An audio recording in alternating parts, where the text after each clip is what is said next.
May the Best Man Win. Okay, by Z.R. Ellor.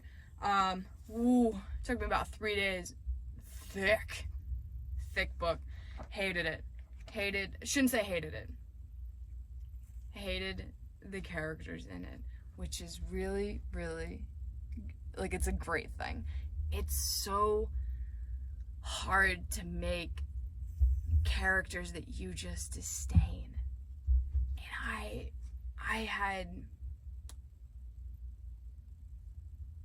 And I think it's hard to make. So this is the story about Jeremy Harkis and Lucas Rivers, and Jeremy is Lucas's ex. Jeremy came out this summer going into his senior year of high school as transgender, started hormones, and started the transition. And so he's coming back to school. Lucas is dealing with all of these feelings and homecoming. It's all about homecoming. And this is like a school, I have never seen a school on any television program, in any book, in any reality, where a homecoming king was like the end all be all. Lucas was like, because there's an alumni network, they go to like a private high school, and he goes, if I can become homecoming king, like I can get into Harvard or Yale or any of the Ivies, Caltech. And I'm like, what? I was like, nope. Or he's like, when I put homecoming king on my resume, I'm like, that means nothing. I hate to break it to any person ages 14 to 17 who watches this or stumbles upon this on the internet. Homecoming king and homecoming in general, not the biggest deal in the world. Not gonna get you into Harvard. I don't know though, I'm not a Harvard admissions person. But yeah, so why do I hate everyone in this? I think because I am 23 and this is such high school bullshit that I remember. But Jeremy is, for all intents and purposes, an asshole. He's an asshole who is very self-centered and mentions that. Like, he knows he's selfish in a lot of ways, which is what's weird, is to know that you're selfish, and yet to do nothing about it. Lucas I found detestable as well. He,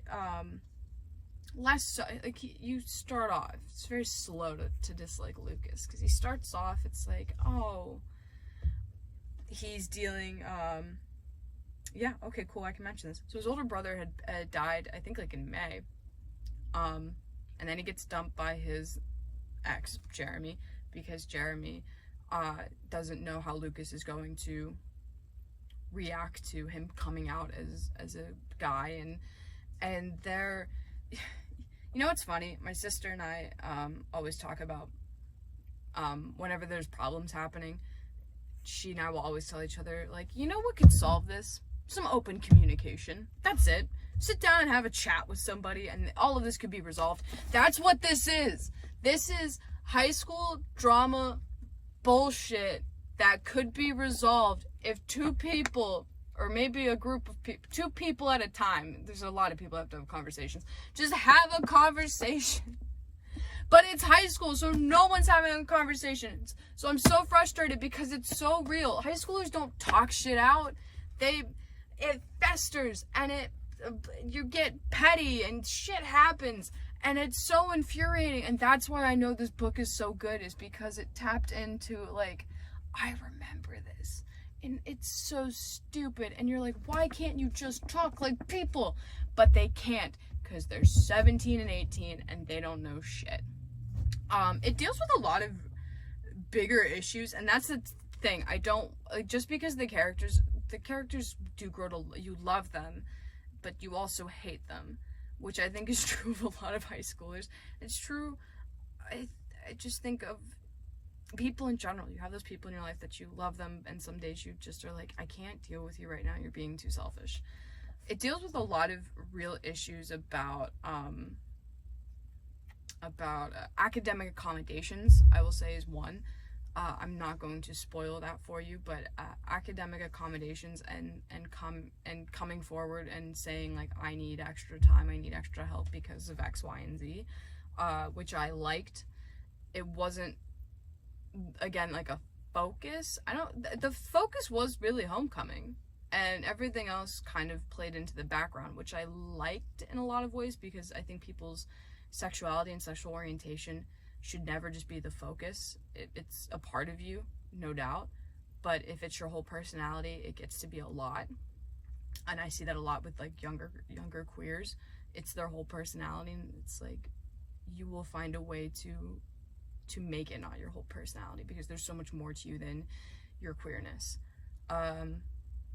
There's a lot to do with transgender rights, and I love there's a whole thing about the code of conduct at school, because Jeremy is getting bullied by a really homophobic, transphobic, I dare to say alt-right guy at school, and he it's only verbal, and nothing can happen in the code of conduct. It's just, that's, the code of conduct's outdated, and that's a big part, is getting that updated. It talks a lot about women as well, and how women are, even like 4 women had stepped forward against a guy and nothing had happened. Women are not believed. Women are made to feel less than. And there's a great line. Jeremy was worried about getting dress coded at school for something, and he goes, "The only people I saw dress coded all day were girls." And I thought, yes, that's how it is. And I went to high school, like, girls got dress coded, guys did not. A girl's shoulders were quote unquote distracting, a guy's shoulders were not. So I had to sit there in a cardigan and sweat in September, and a guy could wear a tank top. You know, it's totally unfair. And I like that they talk a lot about faux feminism with the principal, and how she's like, she'll say it to make you feel okay. There's a lot of going back on their word as well. Jeremy was really assured that his transition was going to be, you know, he was going to be protected and going to have a safe space, and that turns out to not be true. And the importance in that of having safe spaces for queer kids and trans kids, because it's such a vulnerable thing. And he talks about this. Jeremy goes to a gay straight alliance meeting and says something, and the president goes, "You're the only one who's medically transitioning."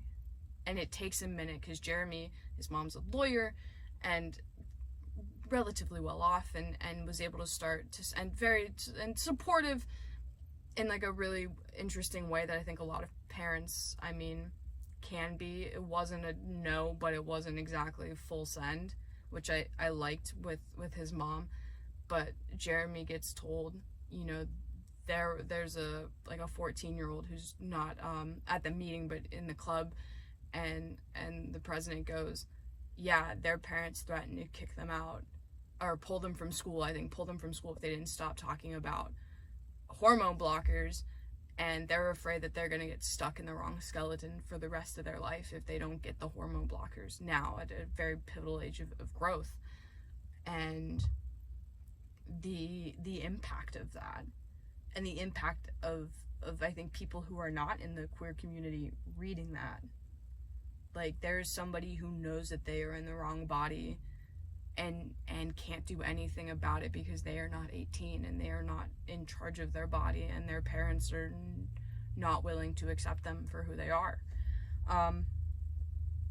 It's a lot. It's a real roller coaster of a ride, which is funny. My sister had read it too, and we were discussing it last night, and I said, I hated the story, but I loved the ride.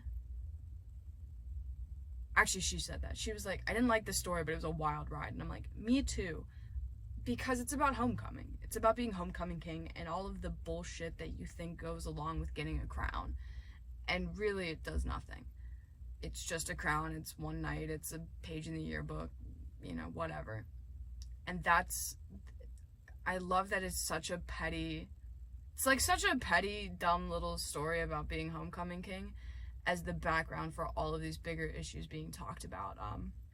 Trans rights, women's rights, queer rights, self-discovery, and self-discovery, and accepting of yourself, and accepting of the things that you can't change.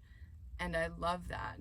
And I think that's why it works really well, is this, you can make this the big fucking deal that it is, and probably some people would make it, but the fact that Z.R. Eller is like homecoming, I'm like, oh my god, like, it's a genius idea to put all of these huge issues around something that's so trivial and so high school and so doesn't mean shit. And these are all these things that mean something, that are important. So I recommend it. Look, I recommend it when if you hate the characters. I told you that. You're not gonna like them. I liked the ending. I'm not gonna say how it ends. I just am really happy about the way that it ended, though. And I think there's something about queer joy that is so beautiful, and of self-love, that is really great, and I'm glad that we got to see it. That's all I'm gonna say, because I'd like you guys to know, it's like that website, Does the Dog Die? No, the dog doesn't die. But it deals, I think, a lot, this book also deals a lot with masculinity and the ideas of masculinity and what makes a man. So I recommend this for everybody, binary, non-binary, everyone should read this. I think everyone in high school should read this. I think everyone who's in college should read this. I recommended it to a professor who taught a young adult literature course. I said, I think this would be perfect for you. I'm infuriated by it, and that's how I know it's perfect. So, Z.R. Eller, debut, home run, buddy. Can't wait to see what you do next. Because even though I was so infuriated by your characters, I loved it. I love the story. I love your thoughts. God, I can't wait to see what you do. So, that's it for the car series of Britt's book review. Join me next Wednesday for whatever I have planned, and go pick up this book. Go pick up this book. Go pick up this book. Can't recommend any of them enough. Alright. Have a good one, guys.